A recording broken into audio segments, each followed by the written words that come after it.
নমস্কার, শান্তনু হাজরা বলছি। আজকে ইরান সম্বন্ধে কিছু আলোচনা করা যাক। ইরানে যুদ্ধ লেগেছে। ইরান একটা বিরাট দেশ, পৃথিবীর প্রথম 5টি বড় দেশের একটি, অর্থাৎ ভারত, ব্রাজিল, চীন, অস্ট্রেলিয়া এদের সমকূট দেশ ভূখণ্ডের দিক দিয়ে। আর ইরান হলো পৃথিবীর সবচেয়ে ধনী দেশ। এত সম্পদ, এত কিছু ওদের আছে যে ওরা কাউকে পাত্তা দেয় না, কাউকে কিছু মনে করে না। কিন্তু ইরানের একটা দোষ হয়েছে, সেটা হচ্ছে কি এই পারমাণবিক অস্ত্রে নিজেকে সজ্জিত করার বাসনা, এক ভয়ঙ্কর বাসনা। এই এই ইরান সম্বন্ধে বলতে গেলে আমাদের আবেগ এসে যায়, কারণ ইরান হচ্ছে কি সেই সেই ইতিহাসে পড়া আমাদের পারস্য, এই পারস্য দেশ আমাদের দেশে যুগ যুগান্তরে ভারতের সঙ্গে এদের সম্পর্ক। তার মধ্যে ইরানের এখনকার বর্তমান সমাজে সবচেয়ে বড় যে নেতা, ধর্মগুরু আল খামেনি, উনি ভারতীয় ছিলেন। ওনার দাদু ছিলেন একজন ভারতীয় চিন্তাবিদ, মুসলিম সমাজের একজন নামকরা কলামনিস্ট। ওনার দাদু মুসলিম ব্রিটিশদের অত্যাচারে সপরিবারে ভারত ছেড়ে চলে যান মেসোপটেমিয়া, তারপর ইরানে গিয়ে বসবাস শুরু করেন। এই ইরানই ছিল তখনকার দিনের পারস্য। এই পারস্যর সঙ্গে আমাদের সম্পর্ক কীরকম না, যুগ যুগান্তর ধরে, হাজার বছরের ওদের সাথে আমাদের কথা, যার জন্যে এই ইরানে একটা বোম পড়লেও আমাদের খারাপ লাগে। এবার ইরান কোথায় ফেঁসে আছি সে জায়গায় বলছি। তাই ইরানে এখনও যান, সেই বহু যুগ আগেও যান, ওদের প্রধান পাঠ্য এমনকি ইউনিভার্সিটি লেভেলেও সে গীতা, মহাভারত, রামায়ণ পড়ানো হয়। ভারতীয় সংস্কৃতি, ভারতীয় সভ্যতার প্রতি ওদের যে বিনম্র শ্রদ্ধা, সে ওদের দেশে গেলেই বোঝা যায়। ইরান কোনোদিন ভারতকে ছোট করেনি। ইরান সবসময় ভারতকে প্রণাম করেছে এবং ভারতের শাসকদের সে দেশের সর্বোচ্চ সম্মান হয় সেইটা দিয়েছেন। নরেন্দ্র মোদীকেও সেই শ্রদ্ধার পাত্র হিসাবে রেখেছেন। এই ইরান থেকে কত কত না দার্শনিক আমাদের দেশে এসেছেন, লেখক। ইবন বতুতার কথা সবার আগে মনে পড়ে। তাছাড়া ইরান একটি ঘটনার মধ্যে দিয়ে আজকে যুদ্ধে জড়িয়েছে। সেটা হচ্ছে কি, ইরান যখন দেখছে যে তার এই এত বড় দেশ, যেমনি ধরুন হাতি গেলে পরে ছোট ছোট হায়না বা ছোট ছোট নেগড়ে বাঘ হাতিকে আক্রমণ করে এবং মেরে ফেলে, হাতির অত বড় দেহ দিয়েও হাতি নিজেকে বাঁচাতে পারে না। ইরানের হয়েছে তাই, বিশাল ভূখণ্ড, প্রচুর প্রাকৃতিক সম্পদ, কিন্তু যেটা নেই সেটা হচ্ছে কি ওদের সবই ইসলামিক দায়বদ্ধতা। আমাদের মতো বিজ্ঞান ও প্রযুক্তিকে এগিয়ে নিয়ে যেতে পারেনি। ওদের জনসংখ্যা আমাদের চেয়ে কম যদিও, তবু ইরান চেষ্টা করেছিল ভালোভাবে বাঁচার। ইরান তার দেশের নাগরিকদের ফ্রিতে রেশন দেয়, সমস্ত রকম চিকিৎসা ফ্রিতে করায়। ইরানে মানুষ খুব সুখে আছে। কিন্তু ইরান একটা জিনিস দেখেছে যে যদি পৃথিবীতে একটা কিছু বড় তার নিজেকে রক্ষা করতে হয়, ভূখণ্ড বা দেশমাতৃকাকে বাঁচিয়ে রাখতে হয়, তাহলে সমরাস্ত্রে সজ্জিত হতে হবে। এই সমরাস্ত্রে সজ্জিত হতে গিয়ে অ্যাটম বোমের ভাবনা বা আণবিক বোমার ভাবনা ও দেশের শাসকদের মাথায় এসেছে এবং বারবার ওরা মার খেয়েছে। কারণ বাকি পৃথিবীটা চায় না যে কোনো মুসলিম শাসকের হাতে পরমাণু বোমা থাকুক, কারণ ভয় করে। কারণ এই মুসলিমরা পরধর্মে বিশ্বাসী নয়। ওদের বিশ্বাস হচ্ছে যে পরধর্মী বিধর্মী দেখলেই তাকে হত্যা করো, এবং যত বেশি হত্যা করতে পারবে তত বেশি তুমি ব্যস্ত যেতে পারবে। এই চিন্তা থেকে, এই বোধ থেকে পৃথিবীর অমুসলমানরা মুসলিমদের খুব ভয় করে।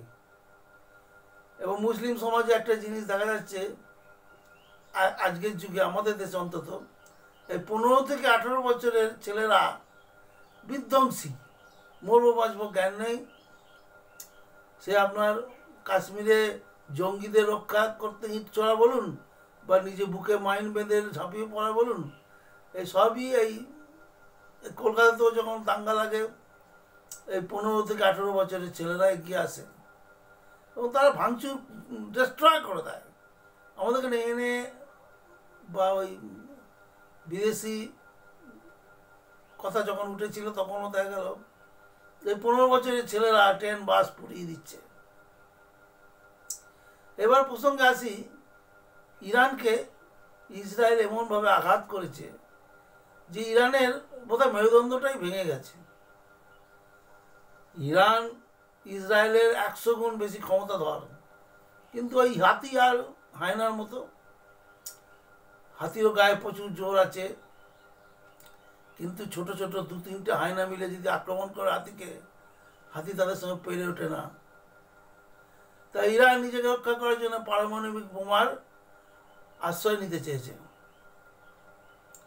একটা প্রসঙ্গক্রমে আরেকটা কথা বলি, যে মুসলিম শাসকদের একটাই উদ্দেশ্য যে অ্যাটম বোম বানিয়ে পশ্চিমী রাষ্ট্রের ওপরে ফেলে দাও, তাদের ধ্বংস করে দাও। এবার পারবে কিনা, করবে কিনা, এটাই তাদের মনোবাসনা কিনা জানি না। মিডিয়ার কথাবার্তা, মিডিয়ার লেখা বা পশ্চিমী রাষ্ট্রের প্রধানদের কথাবার্তায় যেটা মনে হয়। এ বিষয়ে প্রথম বলি লিবিয়ার কথা। লিবিয়ায় 40 বছর গদ্দাফি শাসন করেছেন। এই লিবিয়া ছিল খুব সুখী একটি দেশ এবং ভৌগোলিকভাবে এমন একটা সুন্দর অবস্থানে থাকতো যে একদিকে মিশর, একদিকে ভূমধ্যসাগর, একদিকে ইউরোপ, একদিকে আফ্রিকা, এবং বিশাল একটা সুবিধা পেত, জলবন্দর, স্থলবন্দর, আকাশ বন্দর। এই লিবিয়া তার দেশের মানুষকে খুব সুখে রেখেছিল। গদ্দাফি 40 বছর ক্ষমতায় ছিল, মানুষকে খাবার জন্য 1 পয়সা খরচ করতে হতো না, মানুষকে চিকিৎসার জন্য 1 পয়সা খরচ করতে হতো না। সেই লিবিয়া দেখলো আমার তো সবই আছে, আমি তো সুখী লোক, আমার তো সব আছে, তুমি অ্যাটম বোম বানাবো। যেই বিভিন্ন জায়গা থেকে ইউরেনিয়াম সংগ্রহ করতে লাগলো, আমেরিকা এবং ইসরায়েল সেটা সহ্য করলো না। তারা কুকুরের মতো তাকে হত্যা করলো, লিবিয়ার প্রেসিডেন্ট গদ্দাফিকে, এবং দেশটা যে বিধ্বস্ত অবস্থা। এই একইভাবে বেইরুট, এই বেইরুট একটা মধ্যপ্রাচ্যের সবচেয়ে বিরাট শহর, সাজানো শহর। দেশটার নাম হচ্ছে লেবানন। এও পৃথিবীর সবচেয়ে সুন্দরতম দেশের মধ্যে একটা ছিল, সবচেয়ে বড় লোক ছিল। এই বেইরুটও এই ইসলামিক র্যাডিক্যালদের পাল্লায় পড়ে আজ ধ্বংসের মুখে। এবার আসি ইরাকের কথায়। ইরাক পশ্চিমী দুনিয়ার সঙ্গে সংঘর্ষে বা ঝগড়ায় জড়িয়ে গেছিল। জীবনটা শুধু সাদ্দাম হোসেন ছিলেন ইরাকের একমাত দ্বিতীয় সর্বাধিনায়ক। সাদ্দাম হোসেনও অ্যাটম বোম বানাতে চেয়েছিল। তা অ্যাটম বোম বানাতে গিয়ে উনিও আমেরিকার রোশনালে পড়ে ওনাকে সর্বসমক্ষে ফাঁসি দেওয়া হয়েছিল, এবং ফাঁসির সময় যে যা পেরেছিল, জুতো, পচা ডিম, পচা টমেটো ছুঁড়ে মেরেছিল। সে এক ভয়ানক ব্যাপার। তার ছেলেদের, তার স্ত্রী, তার পরিবারের সবাইকে খুঁচিয়ে খুঁচিয়ে মারা হয়েছিল। সে এক নরকীয় ইতিহাস। এবার আসি ইরানের কথায়। ইরান এমনিতে পৃথিবীর সমস্ত দেশের কাছে গ্রহণযোগ্য, আমেরিকার পরম বন্ধু, রাশিয়ারও পরম বন্ধু, কিন্তু ইসরায়েল সেই ছিনে চোখের মতো লেগে রয়েছে ইরানের পরমাণু কেন্দ্র থেকে। 1918 সালে ইরানের যে পরমাণু প্রযুক্তির যে যে অফিস, সেখানে তালাবন্ধ অবস্থায়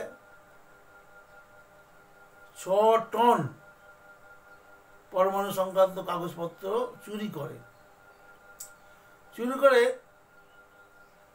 ওদের অ্যাটমিক এনার্জি কমিশনের চেয়ারম্যানকে হত্যা করে দেয়। এই মোসাদ করেছিল, ইসরায়েলের গোয়েন্দা বাহিনী মোসাদ পৃথিবীর এক ভয়ঙ্করতম বাহিনী। 1600 কিলোমিটারে, গল্প আছে, সিনেমা তৈরি হয়েছে, 1600 কিলোমিটার দূর থেকে এই হত্যা সংগঠিত করেছিল। সেই অ্যাটমিক এনার্জি কমিশনের চেয়ারম্যানের সামনে 10 জন রিপাবলিকান গার্ড, পিছনে 10 জন রিপাবলিকান গার্ড, মাঝে বসেছিলেন উনি। সেই অবস্থা থেকে ছুরি দিয়ে মেরে দেওয়া হয়। এসব গাল গল্প অনেক আছে, সত্যি ঘটনাই বটে। ইরান আজকে এক ভয়ঙ্কর সর্বনাশের দিকে এগিয়ে চলেছে। যদি অ্যাটম বোমের চিন্তা মাথায় না থাকতো, ইরান কিন্তু এরকম হতো না। ইরানকে আজকে বাগে পেয়ে গেছে। সেই জন্য ইরানের ওপরে মুহুর্মুহুর আক্রমণ। ইরান অবশ্য পাল্টা আক্রমণ বা কাউন্টার করছে, তা সেটা তো ঘটনা নয়। ঘটনা হলো ইরানকে ধ্বংস করে দেওয়ার যে কর্মসূচি, সেটা একটা কিরম এলোমেলো করে দেবে বিশ্বটাকে। ইরানের উচিত হয়নি যে ইসলামিক ফান্ডামেন্টালিস্টের মধ্যে থেকে অ্যাটম বোম বানানো। পৃথিবীর অনেক দেশে অ্যাটম বোম বানিয়েছে, যারা সবাই আমেরিকাপন্থী নয়। যেরকম ধরুন উত্তর কোরিয়া ডোন্ট পরোয়া, ও খুব কৌশলে অ্যাটম বোম বানিয়ে পরীক্ষা টরীক্ষা করেছে। ভারত বানিয়েছে, ভারতের একটা চুলে হাত দিতে পারেনি কেউ। এবং ভারত বানিয়ে বুক ফুলিয়ে গোটা বিশ্বে রাজত্ব করে বেড়াচ্ছে।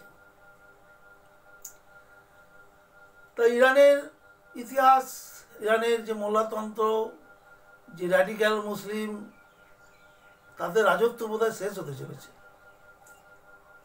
কারণ এক ভয়ঙ্কর যুদ্ধ, আমেরিকা পিছনে আছে, ইসরায়েল যুদ্ধ করছে, সমানে ইরানকে আক্রমণ করছে। এবং ইরানের অনেক দুশ্মন আছে, অনেক বেইমান আছে। যেমনি জর্ডান, এই জর্ডানের মধ্যে অ্যান্টি মিসাইল গানগুলো বসানো আছে, এবং তাদের অপারেটাররা, তাদের মিলিটারি বাহিনী ইরান থেকে যত ড্রোন আসছে তাদের ভূপতিত করছে। এই আরবের যত মিলিশিয়া আছে, এর মধ্যে তো মিলিশিয়া, ওদের সন্ত্রাসবাদীদের কোনো রাষ্ট্র হয় না, তাদের কোনো জাতি হয় না। তারা ওই ইসরায়েলের টাকা খেয়ে তারা ইরানের পিছনে বেইমানি করছে ইরানের সঙ্গে। কারণ ইরান তো ওইভাবে সাজাতে পারেনি না, রাজনীতি করে যেটা সাজাতে। ইরানের বহু শাসককে এইভাবে মেরে দেওয়া হয়। এই তো কিছুদিন আগে আমেরিকা আবু সুলেমানি, ওদের দ্বিতীয় সর্বোচ্চ অধিনায়ক, আবু সুলেমানি বাসে উঠতে যাচ্ছে, গাড়িতে উঠতে যাচ্ছে বিরাট ফোর্স নিয়ে। তা আবু সুলেমানির মোবাইল নম্বর লোড করে সেইভাবে টার্গেটে মিসাইল ছোড়া হয়। সেই মিসাইল আবু সুলেমানির বুকে লাগে এবং তৎক্ষণাৎ মারা যায়। এইভাবে ইরান আজকে কিছুটা বিধ্বস্ত। এখান থেকে ইরানের মুক্তি পাওয়া দুষ্কর। কারণ রাশিয়া বা চীন এরাও কিন্তু ইসলামের হাতে, ইসলামিক কান্ট্রির হাতে অ্যাটম বোম থাকুক এটা চাইছে না। এবার আসছি পাকিস্তানের কথা। পাকিস্তান অলরেডি তার প্রতিরক্ষার ব্যবস্থা শুরু করে দিয়েছে। কারণ ইসরায়েল সরাসরি ঘোষণা করেছে পরবর্তী আকর্ষণ পাকিস্তান। এবং পাকিস্তানকে তারা শেষ করবেই। কারণ পাকিস্তান একটা মুসলিম কান্ট্রি অনেক আগে থেকে বগল বাজিয়ে বলছে আমার কাছে অ্যাটম বোম আছে। অ্যাটম বোম বাংলাদেশিদেরও বলেছে আমার কাছে আছে, তোমাদের দেবো। যত মুসলিম কান্ট্রি আছে তাদেরকে বলে যে আমার কাছ থেকে ভাড়া নিয়ে যাস, আমি দুটো বৈজ্ঞানিক পাঠিয়ে দিতাম। তার আমেরিকা রক্ষা করেছিল, মজা মজা মারত আর কি। আমেরিকারই বোম ও পাকিস্তানিরা বলতো আমাদের, সেটা হচ্ছে কিরানা পাহাড়ে ধরা পড়লো যে পাকিস্তান আমেরিকার ওই অ্যাটম বোমের ঠোল বাক্স এগুলো নিয়ে এসে ভয় করতো আমি অ্যাটম বোম। কারণ অ্যাটম বোম পৃথিবীতে কেউ পরীক্ষা নিরীক্ষা করলে সেই সংকেত একমাত্র আমেরিকা পায়, ওর কাছে সেই যন্ত্র আছে, আমাদের তো নেই। আমেরিকাই প্রথম বলেছিল পাকিস্তান 3টে পরমাণু বোমা পাঠিয়েছে। কী বলেছে ওরাই জানে। তবে পাকিস্তান আর নিশ্চিন্তে থাকতে পারলো না, অনেক আগে থেকে এইসব করা আছে। যার জন্যে দেখবেন অপারেশন সিন্দুর এখনও চালু আছে। অপারেশন সিন্দুর কিন্তু শেষ করে দেয় না, সিজ ফায়ারটা হয় না, সে ভয়টাও আছে। এদিকে ওই পশ্চিম দিকে, পাকিস্তানের পশ্চিম দিকে পাখতুন প্রদেশে, ওখানে ওখানে আমেরিকা ঘাঁটি গেড়ে আছে, আমেরিকা এবং ইসরায়েল। এবং সরাসরি বলে দিয়েছে প্রেস কনফারেন্স করে যে এর পরবর্তী আকর্ষণ পাকিস্তান। তা পাকিস্তানের ঠক ঠক করে হাত পা কাঁপছে। দেখা যাক আগামী পৃথিবী কোন দিকে যায়।